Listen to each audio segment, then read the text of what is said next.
जैसा कि आप सब जानते हैं कि आजकल मैं वीडियोस बना रही हूँ मनी हाइस्ट सीरीज के जो कैरेक्टर्स हैं उनके नामों की सिटीज के ऊपर। तो अगर आपने ये सीरीज देखी है तो आप सबको पता होगा कि इस सीरीज में जो कैरेक्टर्स हैं उनके नाम अलग अलग सिटीज के ऊपर रखे गए हैं। और अगर आपने ये सीरीज नहीं देखी है तो भी घबराने वाली कोई बात नहीं है।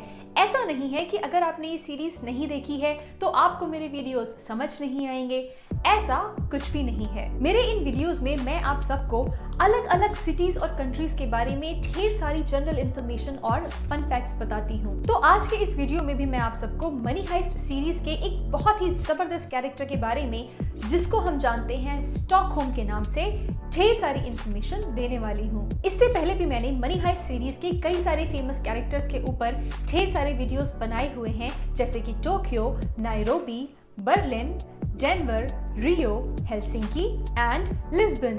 तो अगर आपने वो वीडियोस नहीं देखे हैं और आप देखना चाहते हैं तो उनको भी आप मेरे चैनल के थ्रू देख सकते हैं। मैंने मेरे पिछले वीडियो में आप सबसे एक क्वेश्चन पूछा था कि जो सिटी है लिस्बन वो किस कंट्री की कैपिटल सिटी है, और इस क्वेश्चन का सही आंसर है पोर्चुगल।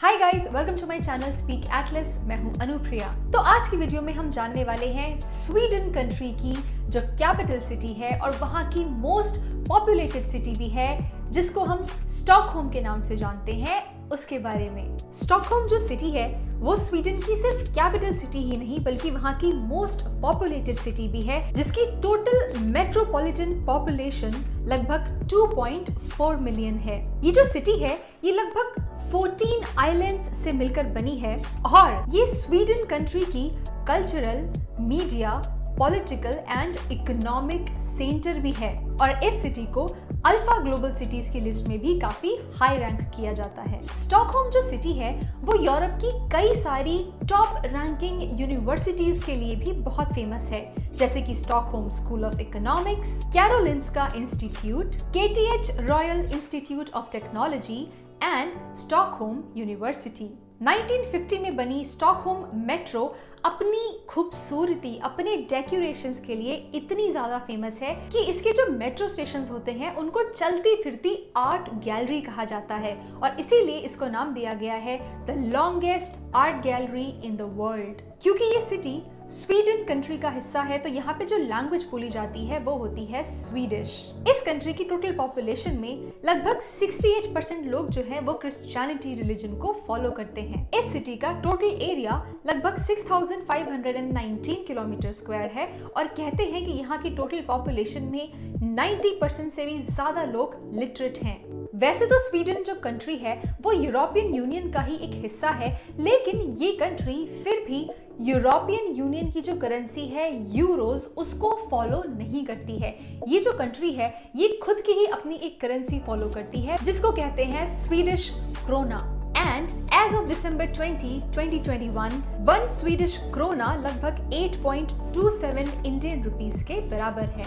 इस सिटी में सबसे ज्यादा देखे और खेले जाने वाले स्पोर्ट्स हैं फुटबॉल एंड आइस हॉकी, और उसके अलावा यहाँ के लोगों को बहुत पसंद है golf, gymnastics, handball, floorball, basketball and bandy. उसके अलावा क्योंकि ये बहुत ही ठंडी सिटीज में से एक है तो यहाँ पर curling, skiing and ice skating जैसे स्पोर्ट्स भी देखे और खेले जाते हैं। अब मैं आपको बताऊंगी स्टॉकहोम सिटी के बारे में कुछ fun facts. Fact number 1, world में सबसे क्लीनेस्ट कैपिटल सिटीज की लिस्ट में स्टॉकहोम सिटी का नाम भी आता है। स्टॉकहोम सिटी एक बहुत ही डेवलप्ड सिटी है और ये सिटी अपनी नेचुरल ब्यूटी के लिए पूरे वर्ल्ड में बहुत ही फेमस है।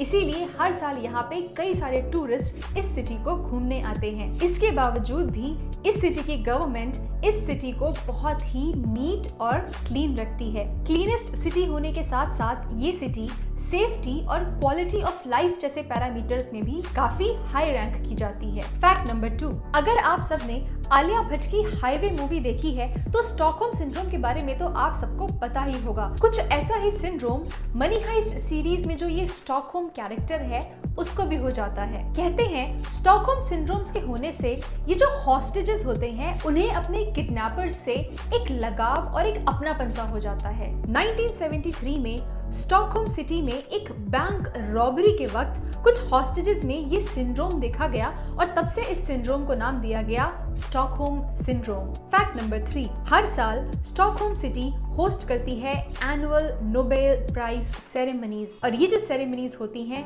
ये होती हैं इस सिटी के 2 बहुत ही फेमस हॉल्स में, जिन्हें कहा जाता है Stockholm concert hall and Stockholm city hall. Fact number 4, Stockholm city कुछ ऐसी सिटीज में से एक है जहां पर आपको ढेर सारे म्यूजियम्स देखने को मिलते हैं। कहते हैं इस सिटी में 100 से भी ज्यादा म्यूजियम्स हैं जिनको देखने के लिए लाखों टूरिस्ट हर साल इस सिटी में आते हैं। फैक्ट नंबर 5, ये तो मैं आपको कई बार बता चुकी हूँ कि स्टॉकहोम जो सिटी है ये एक बहुत ही खूबसूरत और टूरिस्टिक सिटी है। इस सिटी का 30% हिस्सा जो है वो ढका हुआ है वाटरवेज यानी कि छोटी छोटी नदियों से, जहां पर आप एक बोट के सहारे इस सिटी को घूम सकते हैं। बाकी 30% जो एरिया है इस सिटी का वो ढका हुआ है हरे भरे पार्क और गार्डन से, और इस सिटी में आपको 57 खूबसूरत ब्रिजेस देखने को भी मिलेंगे। तो ये थे वो 5 फन फैक्ट्स जो मैं आपको स्टॉकहोम सिटी के बारे में मेरे आज के इस वीडियो से बताना चाहती थी। अगर आपको ये वीडियो अच्छा लगा तो इसे लाइक करें, इसे औरों के साथ शेयर करें और मेरे चैनल को सब्सक्राइब करना ना भूलें। तो मेरा आज का क्वेश्चन आप सबसे ये है कि मेरे पिछले वीडियो में मैंने आप सबको हेलसिंकी सिटी के बारे में ढेर सारी जनरल इन्फॉर्मेशन और फन फैक्ट्स बताए थे, तो आपको मुझे कमेंट सेक्शन में कमेंट करके बताना है कि हेलसिंकी सिटी किस कंट्री की कैपिटल सिटी है। मेरे नेक्स्ट वीडियो में मैं आप सबको एक और फेमस कैरेक्टर के बारे में ढेर सारी जनरल इन्फॉर्मेशन और फन फैक्ट्स बताऊंगी। तब तक के लिए thank you so much and have a good day.